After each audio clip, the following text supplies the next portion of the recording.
Hi, everyone. Welcome to our fourth LinkedIn Live, where we're going to be talking about energy. I'll introduce myself, and then Brad will introduce himself again. For those of you who are new to us, I'm Cheryl Cran. I'm the founder of Next Mapping, co-founder of supercrucialleader.com and Retreat. And I'm very excited to be here with Brad to talk about energy and time today. So Brad, go ahead with a quick self-intro, and then we'll get right into it. Hi, everyone. I'm Brad Brenninger, EVP of Strategy at BeliefCo and leader of our AI hub and innovation hub, and focused on helping clients with their brand, marketing, communication, and everything else that they need.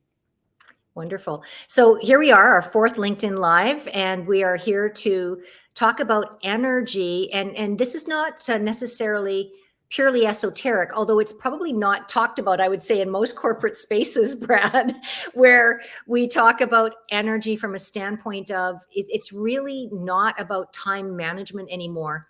When you think of people who get a lot done, it's typically they have a tremendous amount of energy. And energy, yes, physical energy, but also access to energy, which we're going to talk about today. But I would just love, Brad, to have your take on that from your vantage point. When you see people producing a lot of work or not a lot of work, what do you attribute that to from an energy lens? Yeah, I think the important thing here, Cheryl, is that it's about being able to tap into the energy that's required when you need it. I think that we're all really good at having peaks of energy and often we get valleys of energy. But if you look at great leaders, one of the things that they're able to do is they're able to soften those waves a little bit and really tap into the energy they need when they need it. And, one of the things that I've learned from mentors and others in this area is that it's really about understanding how you can be effective and be a leader and be focused even when you might not be feeling it. So, being able to tap into those reserves. Yeah. And so from a energy standpoint, some people have a natural reserve of stamina, for example. Right. And I have done, and I know you have as well, Brad, and this is maybe going a little bit off the corporate sort of normal cycle of talk around this, but we're both good for this because we know that this is where things are and this is where they're going. But talking about energy from not an esoteric place of, oh, it's, you can't see it, you can't touch it, but more of like, where does stamina come from? And so we're all familiar with mental resiliency, and we know that the mind informs the body and informs behavior. And mental resiliency is definitely part of time management and productivity for sure. But it's really in my experience, that when I am tapped into the unseen forces, either through mindfulness or contemplation, which we'll talk about, and taking those moments of just gathering beyond the physical expectations of demand, beyond being focused on what's happened in the past or what's coming in the future, but really being present, allows me to then be really clear on time and priority. So what's your thought on that for yourself? Yeah, same thing, Cheryl. I mean, I think that, really using things like meditation and physical exercise and mental stimulation and all of those things to build up my resiliency across all of those areas. I think that it's really easy for us to become overwhelmed or for us to become, burnt out or any of those kinds of things. And I think it's about not only being able to tap into any reserves of energy, but understanding how to monitor your energy and understand how you can, be showing up in a more consistent way. And I think often teams will look to us for that as well, because for example, if we're in a period of joyfulness, it's really easy to tap into the energy. But if we're in a period of crisis, or if we're in a period of, feeling overwhelmed or feeling overly busy, it's really easy to get burnt out. And a lot of times when you look at organizations where they just push and push and push folks without leaders being able to say, okay, here's how you monitor that, and here's how you get through these times and use these tools, right, to build up that resiliency. So the meditation, the exercise, the stimulation, all of those things that are going to drive you. Yeah, and so let's get into some of the content here. We're here to talk about Energy's the Secret to Time Management, Lead with Energy Intelligence. And so really, when we did our polling, we did a poll on LinkedIn that said, what is your biggest time challenge? And overwhelmingly, what people came up with was competing priorities. Mhm. Now, there were four categories. One of them was, having time to coach your people. One of them was, I think priorities. I can't remember the other two, but this is the one that came through as the top one. And so, Brad, and when you and I were having our prep for this LinkedIn Live, we were talking about so really, what are priorities? Like there's physical priorities, and then there's the mental, like what we think is a priority. Right. And then there's expected priorities, and Right. then there's projected priorities. So let's talk about that for this, because I think it's really important for people to understand, like, priority. Like, sometimes somebody else's urgency they make it our urgency, but is it really a priority, and where does it fit in our priority? That's a great point, Cheryl. And I'll never forget my very first job. I worked in a warehouse. I think I was about 15 or 16 years old. And I worked on an assembly line, and the foreperson had a sign behind her desk that said, "Lack of planning on your part does not constitute an emergency on my part." And I'll never forget that sign. I remember it to this day, and that was a few years ago. But the reality is that, often being able to identify priorities, being able to identify what's really important, or asking the right questions to get to a place where you can, really specifically say, okay, this is a priority. And helping your team do that as well is an important part of the time management part. And, because often when we are feeling overwhelmed or we're feeling burnt out, it's because we give equal measure to everything that's going on. And so, Right. our brain shuts down first, and then our body shuts down, and then, we're just in a state of overwhelm. So it's really about understanding, number one, in order to reserve your energy, and in order to make sure that your energy is in the right place, being able to identify the priorities and really give them the weight that they actually deserve, not just what outside forces or other forces are saying that they should be. Yeah, for sure. And so when we look at competing priorities, for me, and I learned this years ago, but it's still relevant today, which is, okay, what are my list of priorities? However we track that, whatever system we use, technology, even AI can help us with our priorities. Yeah. But okay, so what priorities are critical? Like, the question I ask myself is, what is it that I have to get done today that's critical to me achieving my goals? Right. For now, somebody listening or watching could argue and say, well, it's all critical. Okay, let's dial that back. Right. We can say that when we feel a false sense of urgency put onto us by everybody else. Mm-hmm. It's really like, what are the true priorities? If I only get 5 things done today, what are the 5 that's going to move the needle forward as it relates to my people? In other words, is promise made to my people that I want to follow through on, that it strategically moves me towards achieving my goals, that at the end of the day, I feel good because I accomplished it. Like, to me, those are the thought patterns around setting priorities. But I feel a lot of us, because we're in a real-time reality of technology and Mm-hmm. access, everything feels urgent. It's true. And it's kind of thrust upon us that things are urgent. We just got a comment in from one of our viewers, Cheryl. Yeah. Carly George is saying, time boundaries. I struggle with telling someone else that their priorities are not mine. Very good. Absolutely, Carly. I mean, I Yeah. couldn't agree with you more. It's probably one of the toughest things to do.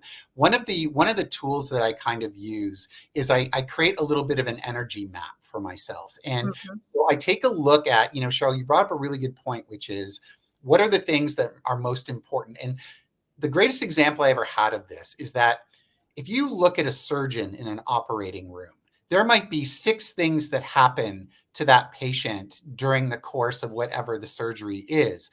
But a surgeon has to go in order of what is least and most likely to kill the patient. And you kind of Correct. just look Yeah. at it from that perspective. Yeah. Like, Yeah. what are the things that are true priorities? And then how can you make that list for yourself, make that energy map for yourself, And once you've done that, if you're not minimizing all of the priorities, you're just giving them weight. And what you'll be able to do is say, look, this is the one that needs my closest attention right away.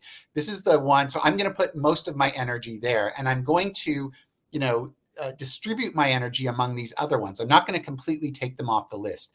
And I think, Carly, one of the ways that you can deal with that is you can go back to that list and go to the person and say, look, I 100% understand that you need this, but I do have these other 3 things and they need to be done. I'm going to get to you fourth. I promise you I will get to you. And then from there, we'll be able to move forward. But please work with me here. I think that, often, we talk about energy matching, and a lot of times people will say, well, energy matching is that if someone shows up with a certain kind of energy, you match that energy. But I don't think that that's true, because if one person's in a bit of a chaotic energy and then you show up with a chaotic energy, that's terrible. So the way I look at energy matching is, how can I work with someone to match their energy at a level that is going to bring us closer to neutral? So if they're in a chaotic energy, I will try to bring them into more of a calm energy, and we'll land somewhere in that neutral space. Because if we can do that, then we can have a really strong conversation about how we get stuff done. Yeah, and it's interesting you use the word neutral, because I would say that we do want to energy match when somebody is showing up inspiring and tapped in, sure. right? Yeah. I would only add to what you said to Carly, and I think it's a great comment, is time boundaries. What we have to remember is different personalities have different time expectations. Mm-hmm. So a driver, everything is urgent. Yeah. So if you've got somebody coming at you and it's always urgent, you do have to have firm boundaries with that driver personality and say, look, I've noticed a pattern. Everything for you is urgent. Yeah. And I mean that in the nicest possible way. And Yeah. how can we negotiate our priorities here so that you're getting what you're asking me, but I'm also not stressed out because I'm making every one of your priorities my priority. That's one approach. Detailers, a lot of times with priorities, it's like, if you say to a detailer, here's everything I've got that I'm working on. Mm-hmm. Which of these do you want me to give up based on your current request? That works brilliantly, because you're giving it to them in writing. They rarely see it. A socializer personality, that's like me. I'm a dancer, socializer personality. I'm also bad with boundaries as far as, everybody can do this. Like, let's make it happen.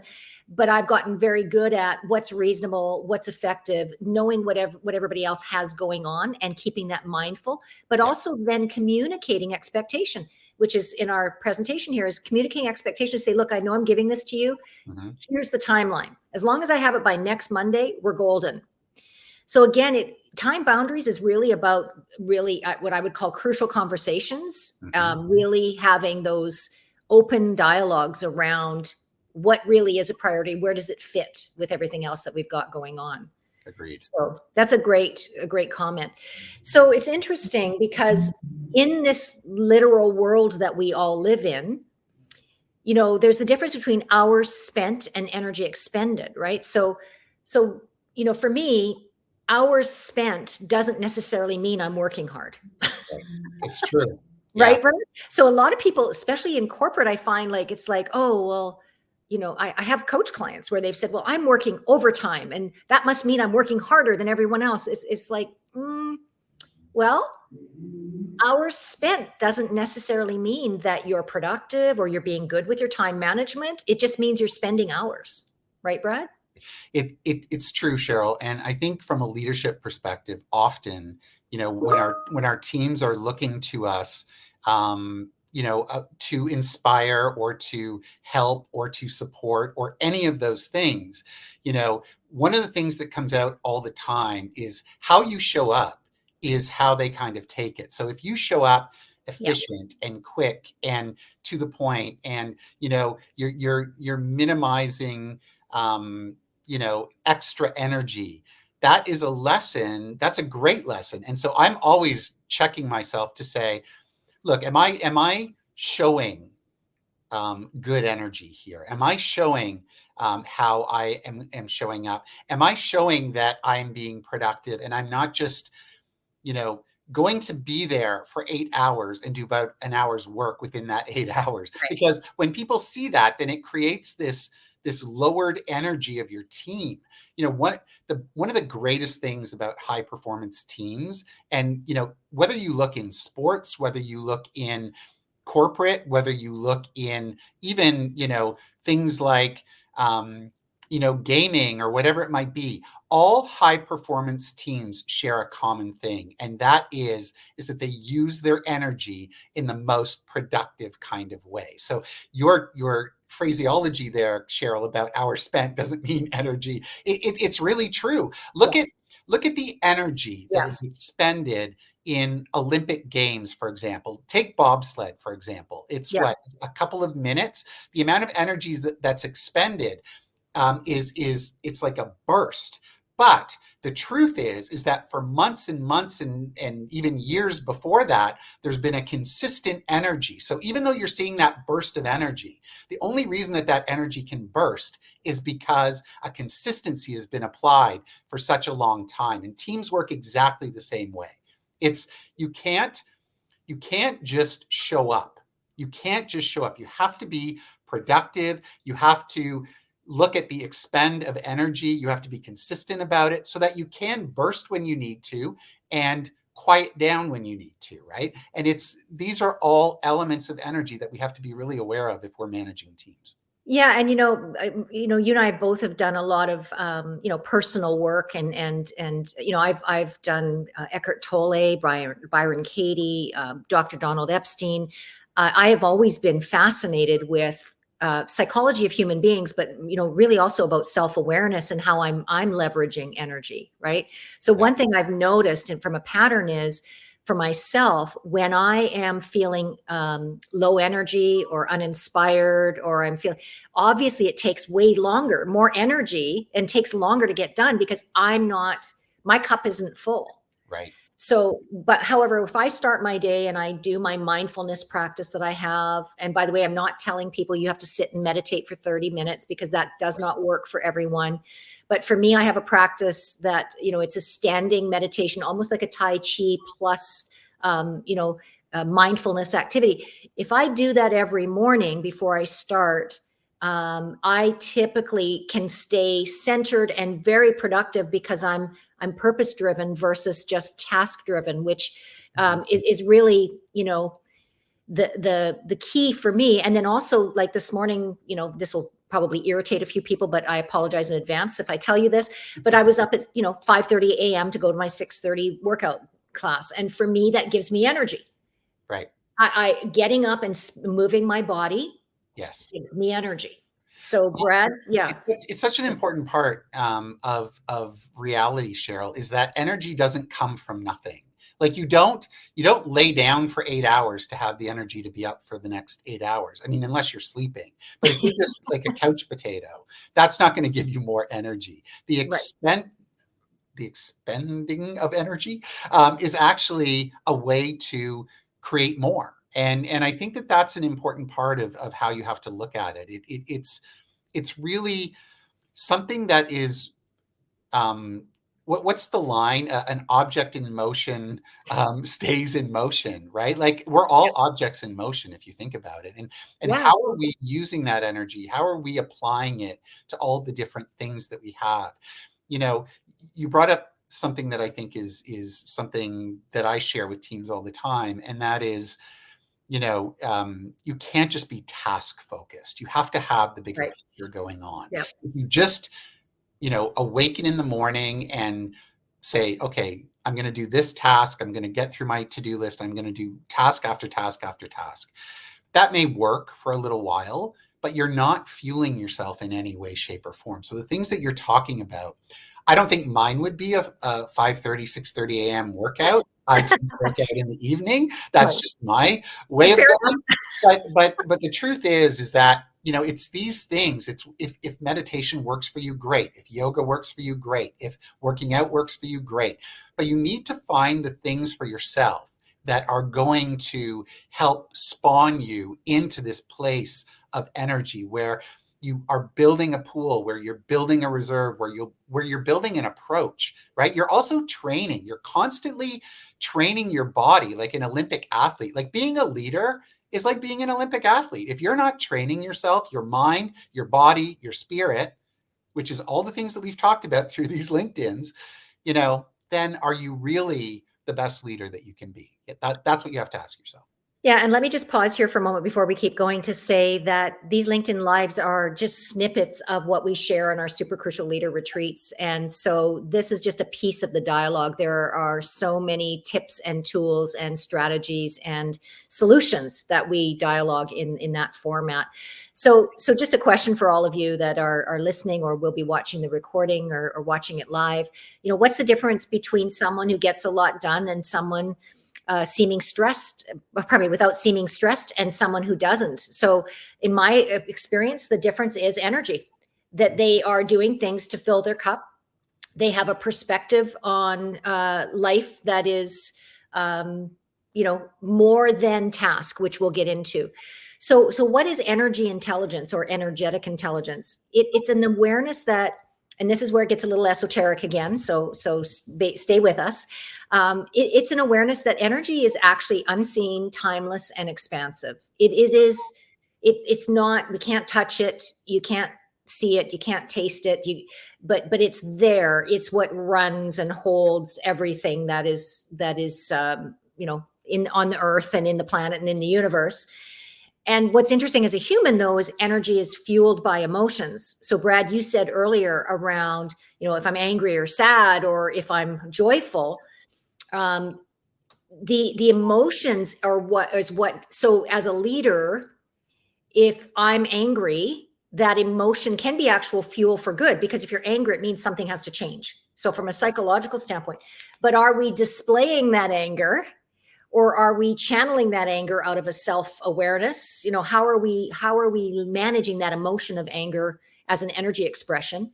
But then higher than that is if we're doing all the things that, whatever it is for you that you need to do to keep your energy high and balanced and effective, whatever you're doing, if you're aware of your emotional connection, that is another form of self-mastery as a leader. Yeah. So for example, if I am frustrated, I know, okay, I need to pause. Do I need to go for a walk? Do I need to take some cleansing breaths? Do I need to do child's pose?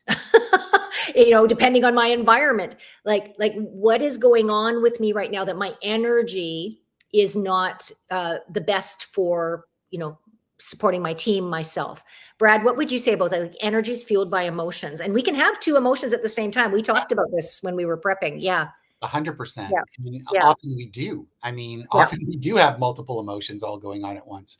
Yeah. I think that, a great example of this for me, Cheryl, is that I kind of wear my heart on my sleeve a little bit. And one of the things I've had to teach myself is to not kind of jump into the emotional part of it right away, but to take a beat, take a breath and say, okay, this is how I'm feeling. And like you said, whether it's highly joyful, whether it's highly angry, whether it's frustrated, whatever the emotion might be, and really focus on what is the learning here? What am I actually learning from this emotion? Why am I having the emotion? What caused it? What's driving it?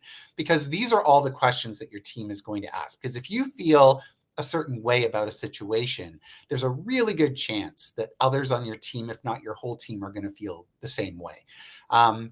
So you kind of have to get a handle on it and say, okay, what is as you said, Cheryl, what is the learning here? What is the positive that I can pull from this?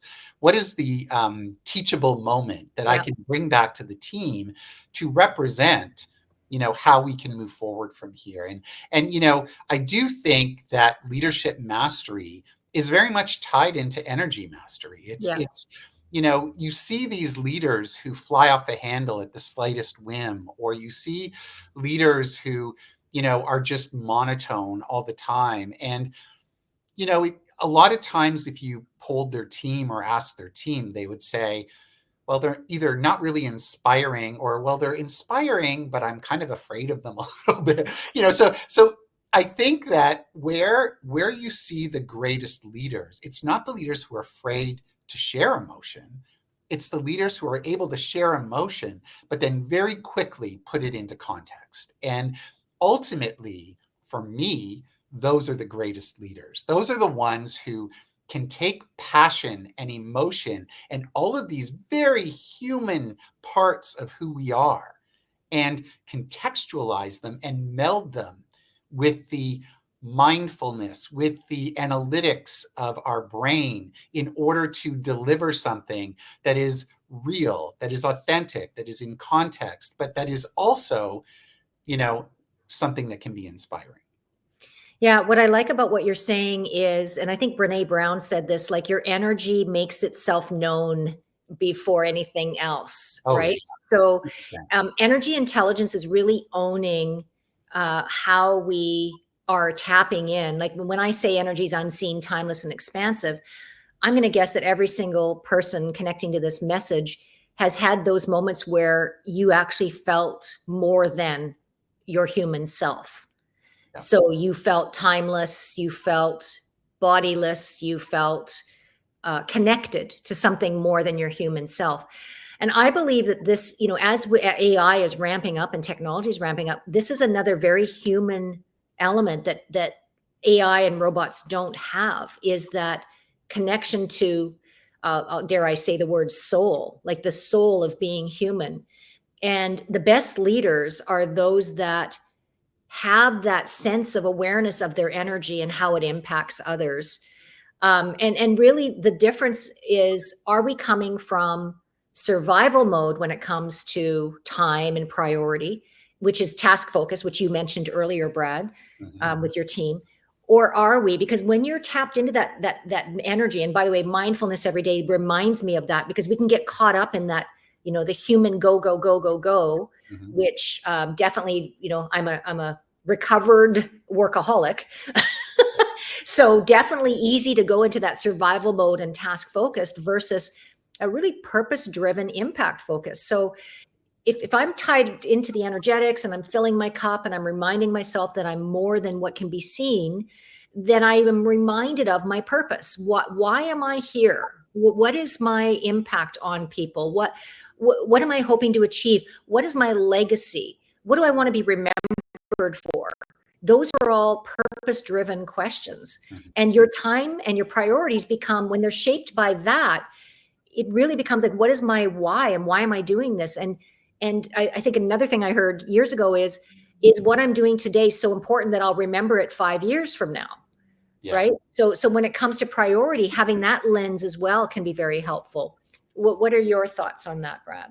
Yeah, I mean, I think purpose driven, it's being a purpose driven leader is about also leading a purpose driven life. You can't just say, "Oh, I'm going to be this kind of leader," but then you don't do the things that lead you to being that kind of leader, because we all have worked for those folks throughout our careers where they'll say something, but it's just so inauthentic because they don't really feel that way. Or it's exactly what you said, Cheryl.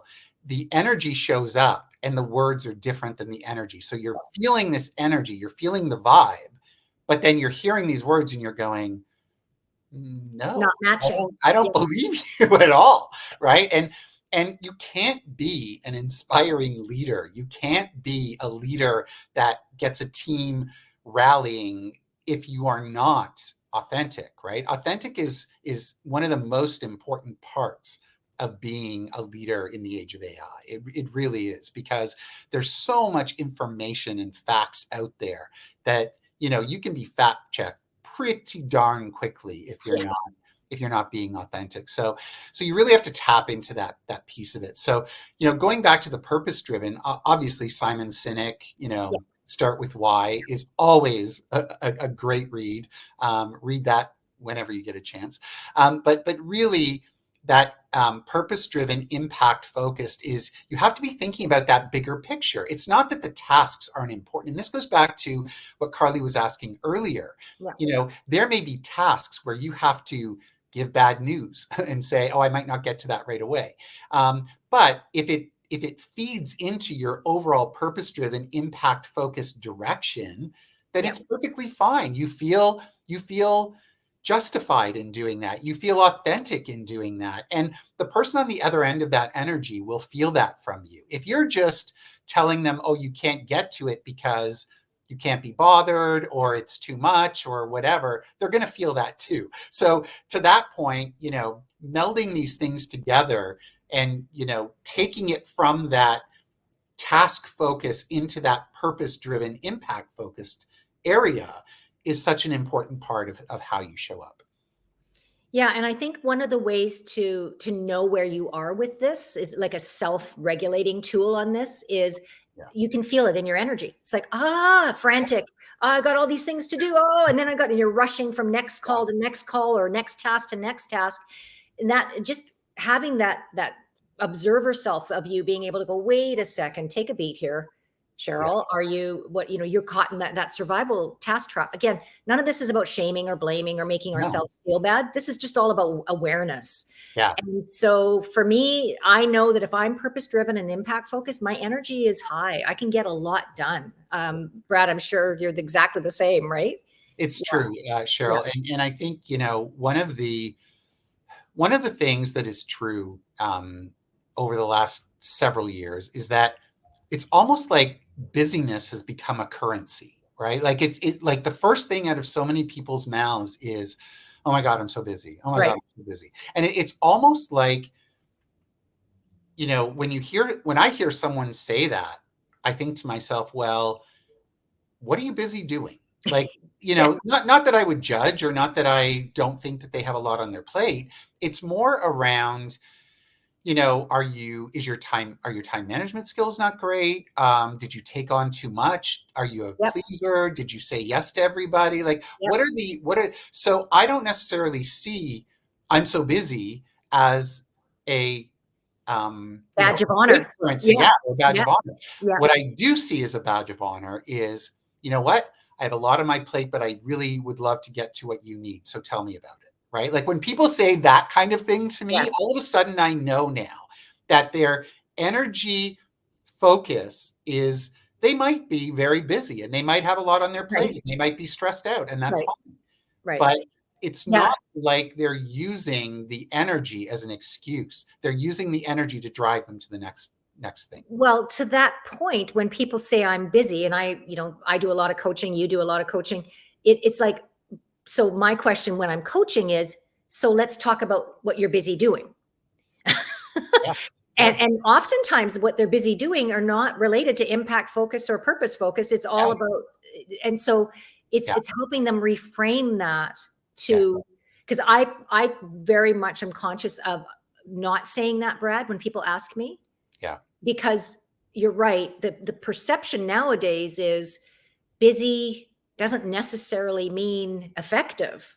Right. You could just be busy doing a lot of stuff, but your results aren't necessarily speaking for that busyness, right? Maybe we change it, Cheryl. After the retreat, people are going to be like, oh, sorry, I'm just being so effective right now. There we go. That's a better phrase. It's a better phrase. I'm effective getting things done now.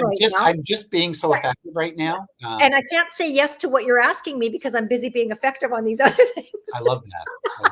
Yeah. I don't know if it'll catch, but anyway, I don't know. Maybe it'll go viral, Brad. Who knows? Yeah. So more perspectives on energy. This is huge. We talked about this, Brad. Expectations of self and others. So we can have an expectation of like, I want to get it all done because I really don't want to let people down, or I'm going to say yes because I don't want to be the bad person. Mm-hmm. Those are all sort of self expectations. Yep. But the expectations of others comes back to that whole personality piece. And many people today have done DISC or What's Your Color or, all those personality programs. Yeah. But really understanding how you are with expectations, because your personality is going to determine your self expectation, but also the expectations you have of others. Projection is another one. So we might project, like the self projection is, oh, well, if I say no to this person's going to think badly of me. So that's a self projection. But a projection on others might be, oh, I know this person well enough that if I don't do this, and this is going to happen. Yeah. So projection is another, like we're projecting expectation when in fact, I know when I have crucial conversations and say to someone, so what's your expectation on this? They're usually like, oh, I don't need that for 4 days. Perfect. But unless I ask the question on the expectation, I'm projecting an expectation, and that's the trap. That right there, what you just said, Cheryl, is such an important part of what people can take away from this LinkedIn Live. That one thing, we often, and this is why energy is so important, because if someone comes to you with a request and you're in chaotic energy, you immediately apply chaotic energy to that request, and you do exactly what you just said. And I've done it myself, and recently. So I one of the things that I try and do is I try to catch myself, right? Even though I talk about this and I try to manage this way, I'm not immune to the effects of it. So I totally understand it. It's you bring it in, and all of these psychological barriers that you have, whether it's, pleasing or projecting or whatever, those are all factors. And then on top of that, the energy layers yet another complication on top of it. And all of a sudden now you feel overwhelmed or you feel inundated. And so it's really about, understanding what the expectation is and asking the right questions, not projecting, but like having a conversation and listening and active listening to what they're actually asking you to do. And if it requires a negotiation, then move into that negotiation at that point and figure it out. And then you can make a promise. Then you can really say, look, I can't maybe do it within the timeline. I always had these conversations with the team. Well, I'm too busy saying yes to everything, or I say no to, or I need to start saying no to things. And I say, no, you're looking at it from the wrong perspective. It's not a question of saying yes or no. It's a question of how can I help and when, right? If you reframe it to how can I help and when, then all of a sudden now you can negotiate on an agreed upon solution. You can arrive at it, and then you're not basing it on expectation. You're not basing it on projection. You're understanding what the why is, which is the ask. You understand the priority parameters so that you can go back to your own energy map and slot it in where it needs to go. And then you can always give an energetic yes, because you're like, okay, well, yes, I can. If we're able to work within these parameters, then yes, I can give you my full energetic yes to be part of this with you. Yeah. And so I love this. I love these dialogues. So the priority parameters, I just had a situation with someone on my team where this person is a video person that I work with and have worked with for over 20 years. And he knows me well enough that everything's a top priority. Yeah. Like he knows me like, Cheryl, you want this yesterday, right? And so he'll joke and he'll say that to me. But you know what mutual accountability is? So if I were not self-aware of my impact and my energy, I could just go, yeah, he knows me. Look at him. He's accommodating me. But that's not the well-being of the relationship. No. So what I do is I know myself. I know I do that. So the priority parameter for this one is you've got until next week. And he was just like, oh, hallelujah. Thank you. Right. But when he says, I know you want it yesterday, it's like, I come prepared knowing that's his expectation, but I don't want to play that way because that's not who I want to be. I don't want to put stress on other people. Yeah. I want things done, but I want them done in a collaborative, collegial way. Does that make sense, Brad? 100%, Cheryl. Yeah. I mean, the other thing too is that you have to look at, you said it earlier. How do you want to be seen? What is your legacy? Like all of these things feed into that. You could be the smartest person in the room. You could have, the most clients or the most patients or the most whatever you deal in. But if people don't respect you, if people don't want to follow you as a leader, then what do you really have? At the end of the day, we're not lone wolves here. We operate as a society. We operate as teams. We operate collaboratively most of the time. And for a lot of leaders, the reason that they're leaders is because they have a team, and that is a collaboration. So if you are not paying attention to those energy elements, you're fulfilling or not fulfilling a third or more of who you need to be as a leader, right? Yeah. And the energetic yes is really that gut check. So you've got the mental, you're doing all the practical thinking of timelines and what else you've got going on. Yep. you're looking at, is this a task, or is this, something that's purpose driven? That energetic yes comes from that place that you said earlier, like, how can I help? Yeah. And I think that, that statement, how can I help, is a servant leadership statement.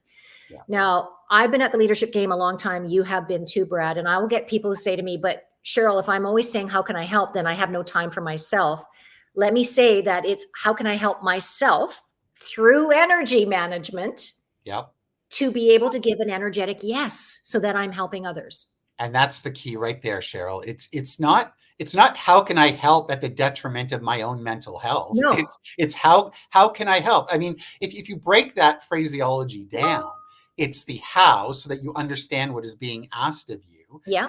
And help is not do it for you, not take over, but support you. And then, we said this earlier, but then it's a negotiation. How can I help? They tell you, and then you negotiate where you land together, right? That's right. And that ultimately is how you help manage that energy. That's right. Yeah. And just as we wrap up, we have some suggested actions for you. Again, contemplation. I love this. There's something called the Gene Keys that I'm studying right now. And Richard Rudd is just a brilliant, brilliant person around presence and, human design. And he makes a really good point that meditation is something that people feel stressed about. Interestingly enough, they hear the word meditation and they think it's one more thing that they should be doing. Right. He says, let's put it on the premise of contemplation. So even if you took 5 minutes every few hours to just back away from all devices, you don't have to close your eyes. Gwyneth Paltrow's talking about open-eyed meditation right now. Is a thing that's going around where you just literally, and I do this in my office. I'm in my home office right now, like just literally staring off into nature, because I happen to be in a very rural area, right? And just staring off and just giving myself freeing the brain from, normal things. And just doing that gives more energy to come back.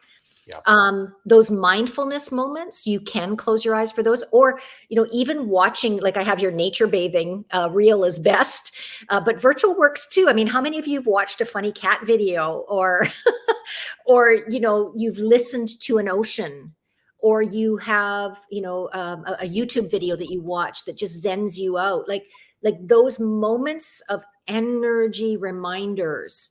Brad, you said reading, Simon Sinek's book. Yes, I think everybody should read it, but not everybody's a reader. So listening to audiobooks or watching videos or anything that's inspiring. I have a playlist, Cheryl. Yeah. I have a playlist that I call the Meditate playlist. I am not a meditator personally without music.